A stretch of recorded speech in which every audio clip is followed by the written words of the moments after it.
देखिए, ये क्वेश्चन एक बच्चे ने भेजा था, ठीक है? सबसे पहले तो उसकी जो यहाँ पर था कि बैटरी लगी नहीं थी, डायग्राम में मेंशन नहीं था। वो यहाँ पर बस बैटरी का लिख दिया था कि इतना है, कि यहाँ पर सेल हमको बना के दिखाना होगा, ठीक? इसके बाद ये जो बैटरी है इसका जो पॉजिटिव था ये इस तरफ है, नेगेटिव इस तरफ है, दोनों बराबर थे, तो डायग्राम में थोड़ा करेक्शन कर लेना, ठीक?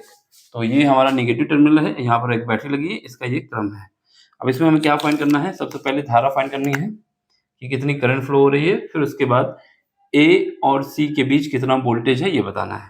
तो इसमें जो यूज होगा किरचॉफ का नियम यूज होगा।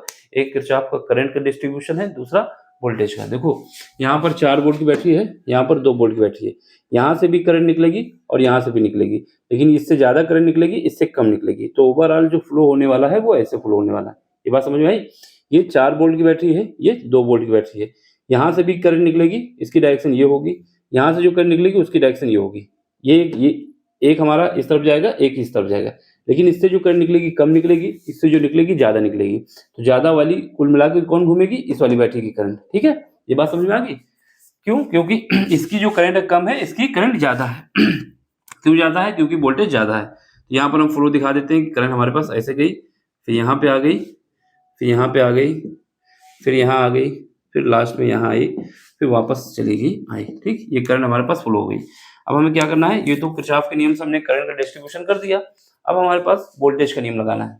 उसके लिए क्या करूँगी? डायरेक्शन हम मान लेते हैं कि हमको करंट की डायरेक्शन में ही चलना है, तो ये डायरेक्शन हमने मान ली और यहाँ से स्टार्ट करेंगे हम किरचॉफ के वोल्टेज नियम से। तो सॉल्यूशन में लिखोगे लूप में केवीएल, केवीएल का मतलब है किरचॉफ वोल्टेज लॉ, केवीएल का मतलब है किरचॉफ वोल्टेज लॉ। चलो सेम डायरेक्शन में अगर चल के आएंगे तो क्या करना होगा हमें? सेम डायरेक्शन में जब चलेंगे तो ये जो है रेजिस्टेंस इस तरफ लगा हुआ है, बैटरी इस तरफ लगी हुई है। वैसे कोई मैटर नहीं कर रहा है, फिर भी दिखाना पड़ेगा। पहले जो है हमारे पास बैटरी लगी हुई है, तो ये बैटरी है, डायग्राम में थोड़ा करेक्शन कर लो। ये पहले बैटरी लगी हुई है, ठीक है? पहले बैटरी है, फिर उसके बाद यहाँ पर रेजिस्टेंस लगा हुआ है, ठीक? तो ये हम बना देते हैं, ये कितना था? 2 ओम का, जो कि R2 था 2 ओम का, ठीक? ये याद रखना। पहले हमारे पास बैटरी है, ये डायग्राम जो बना हुआ है, पहले बैटरी है, फिर बैटरी, पहले बैटरी, फिर उसके बाद रेजिस्टेंस है, ठीक? ये हमारे पास जो बैटरी E2 है। चलो फ्लो कराओ यहाँ से स्टार्ट करते हैं। तो यहाँ पे जब स्टार्ट करेंगे तो ये हमारे पास I यहाँ पे है, ये करंट हमारे पास इस तरफ जा रही, हमको भी ऐसे ही चलना है, तो दोनों सेम डायरेक्शन है। तो ओम के नियम का जब यूज करोगे तो यहाँ पे क्या आएगा? I × 2 आ जाएगा, ठीक? फिर उसके बाद ये बैटरी का कौन सा टर्मिनल हमारे सामने आया? जब हम ऐसे चल के जाएंगे, यहाँ से स्टार्ट किए हैं, ऐसे चल के जाएंगे तो बैटरी का निगेटिव टर्मिनल पहले आया। जो छोटा होता है वो निगेटिव होता है, जो बड़ा होता है पॉजिटिव होता है। ये पॉजिटिव, ये निगेटिव, ठीक? तो यहाँ से क्या होगा? जब बैटरी का निगेटिव टर्मिनल हमारे सामने आएगा तो निगेटिव साइन ले लेंगे और जो बैटरी है उसको लिख देंगे, कितना? 4 है। फिर उसके बाद आगे बढ़ेंगे तो ये बैटरी का कौन सा? पॉजिटिव तो पॉजिटिव ले लेंगे। फिर आगे बढ़ेंगे, सेम डायरेक्शन, हमारी डायरेक्शन भी और करंट की भी, तो क्या आएगा? I × 1। फिर उसके बाद ऐसे चल के जाएंगे तो सेम डायरेक्शन है करंट की और हमारी, कितना हो जाएगा? 5I बराबर क्या आएगा? 0। जोड़ो 2 1 3 8 8I जो होगा, ये कितना है? माइनस का 4 प्लस का, इस तरफ भेजोगे तो माइनस का 2 बचेगा, 2 से काट दोगे तो यहाँ से I = हमारे पास आ जाएगा 1/4। तो जो करंट आएगी वो कितना आएगा? 0.25 एम्पियर। तो ये हमारा एक आंसर आ गया। इसने पूछा था कि कितनी करंट फ्लो होगी, तो एक तो आंसर ये हो गया। अब हमें क्या निकालना है कि इनके बीच कितना वोल्टेज होगा। देखो ये क्या लगी है? बैटरी लगी हुई है, ठीक है? इन दोनों के बीच, ए और सी के बीच क्या लगा हुआ है? बैटरी लगा हुआ है। अब हमें यहाँ पे वोल्टेज निकालना है, तो वोल्टेज के लिए क्या करोगे?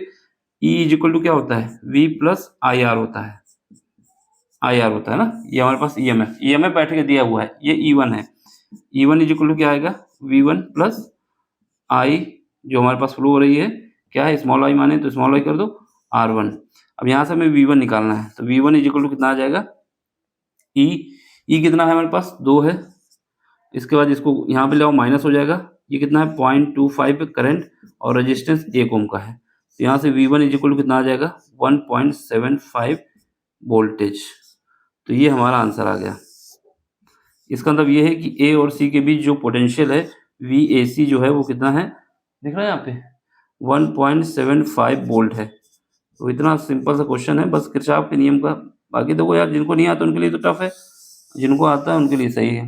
लेकिन सबको आना चाहिए ना, तो इस वजह से प्रॉपर देख लो। ये फार्मूला हमको याद होगा, नहीं याद तो सीधे ईएमएफ वाला इस इतनी लूप में हम क्या कर सकते हैं, वोल्टेज वाला मान लेते हैं, तो यहाँ पर भी हम लगा सकते हैं किरचॉफ का नियम। बाकी ये याद होना चाहिए।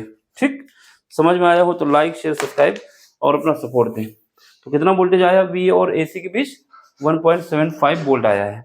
अब अगर आपको समझ में आ रहा है तो लाइक शेयर सब्सक्राइब और अपना सपोर्ट दें। बाकी कोई क्वेश्चन में डाउट होता है तो टेलीग्राम में आइए, वहाँ ज्वाइन होइए, अपना क्वेश्चन पूछिए।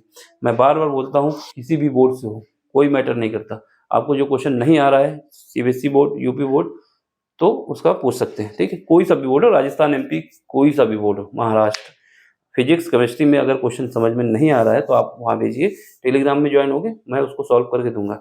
इसके बाद जो है, जब ये बोर्ड एग्जाम खत्म हो जाएगा तो उसके बाद आप नीट के पेपर के क्वेश्चन भेज सकते हैं, जेई का भी क्वेश्चन भेज सकते हैं, जो भी भेजना होगा भेज देना, वो सॉल्व करके हम आपको देंगे।